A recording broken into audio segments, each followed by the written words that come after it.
First Sea in Blox Fruits has the most bosses out of all of them. In total, there are 16, but only 10 of them have drops that might be useful on your journey. And today, you'll learn exactly where to find them, how to tackle them, and what drops you can potentially get that might be very useful for your build across all seas.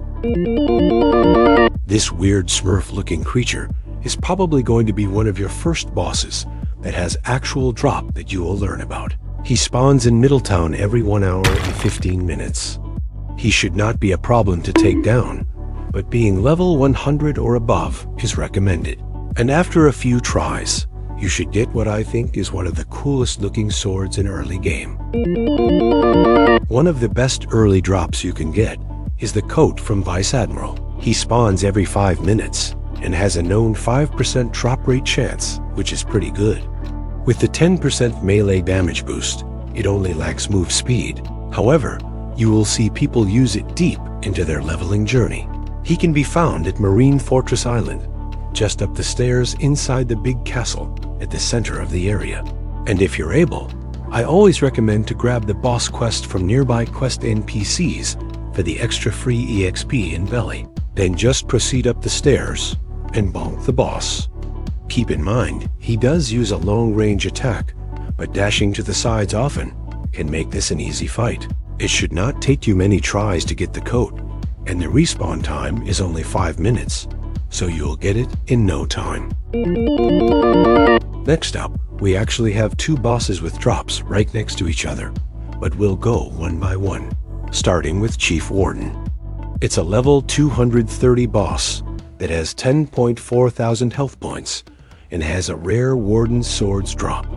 He can be found at the prison island in the inner circle, just to the right from quest giver NPC. Having at least level 230 is advised, as this boss is very fast and one type of attack, so if you have the option to fight him from ranged distance, that's recommended. The exact drop chance is not known, but it took me around 14 attempts until I finally got the sword. Right next to the Chief Warden, inside the building you can find Swan Boss. He is level 240 with 11.7 thousand HP and drops the magnificent looking pink coat. And even though it might seem like a small increase in level and HP, this boss is a lot tougher and also has a respawn timer of 30 minutes, so server hopping is recommended. Once again, if you're able, don't forget to take the boss quest from Quest NPC for additional EXP and cash. To take him down, it is advised to keep moving or dashing in one direction and to keep your distance, as if you don't have optimal defense stat, you can get one shot if you get too close.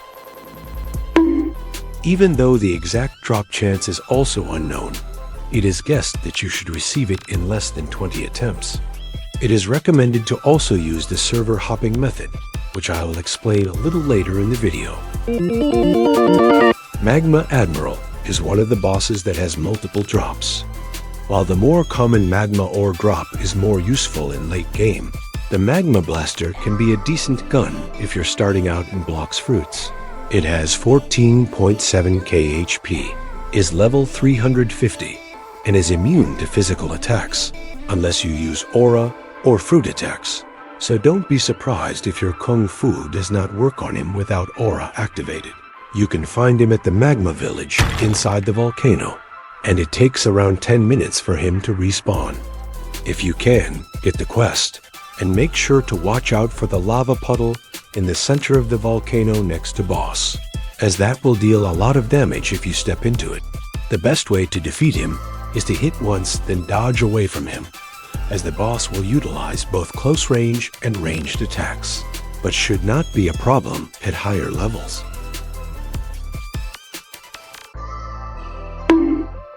In my tests, I didn't get the Magma Blaster in around 25 kills, but I did get multiple magma ores, but I would expect to get the blaster in around 30 kills or under. Let me know in the comments how many tries it took you to get it. Fishman Lord at level 425 raises a new challenge. It has 2 phases where each one of them will have a 9,000 HP bar. You can probably get through the first one pretty fast, But in second phase, he's a lot more aggressive and uses his harpoon to pull you in a lot. However, the payout is that his drops seem to be a lot more common, even though the Trident is listed as rare. You can find him by jumping into the whirlpool, which takes you to Underwater City. Then once you pick up the quest, head inside the big building in the center of the area. Watch out for his harpoon attacks by dodging to the sides often, and using ranged attacks is recommended.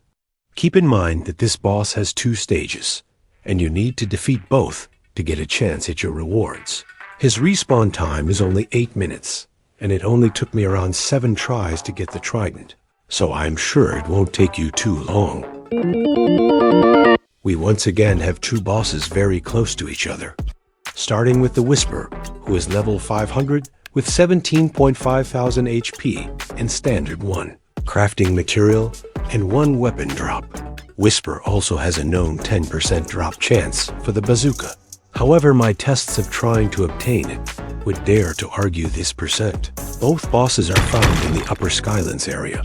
Here's how to get to Wysper, in case you've never been here yet or have not discovered Upper Skylands.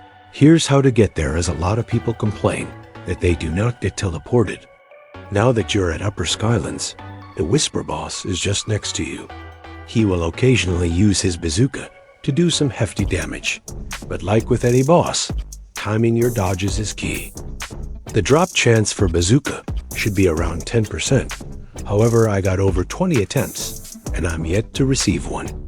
I wish you better luck than me. Moving on to Thunder God.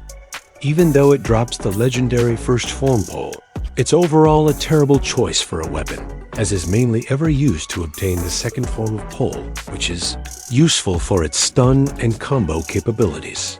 He can be found at the end of Upper Skylands map, heading along the branches from Wysper boss, who he shares the respawn time of 10 minutes with. He deals decent damage, especially with his Sky Thunder attack, that deal constant damage every tick, so watch out for it and dash back. We're now getting to our final 2 bosses, so it seems like appropriate time to ask you to hit that like and subscribe buttons and leave a comment if this was useful to you or what could be improved. Thanks.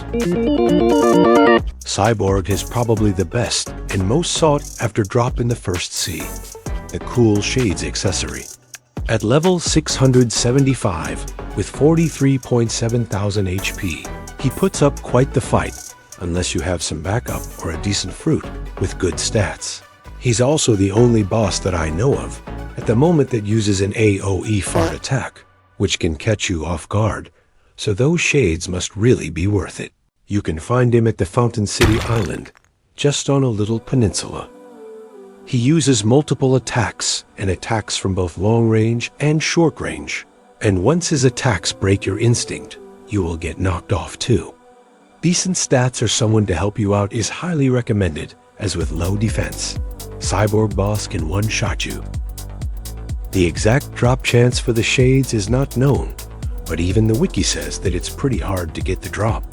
In my almost 40 attempts, I am yet to get the shades. The last boss with useful drop in First Sea is actually the Saber Expert.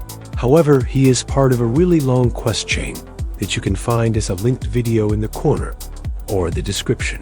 Instead, here's a quick guide on how to server hop when farming the previous 9 bosses to get the drop. Locate the Set Home Point NPC on the island your boss is on. Set it as your home point.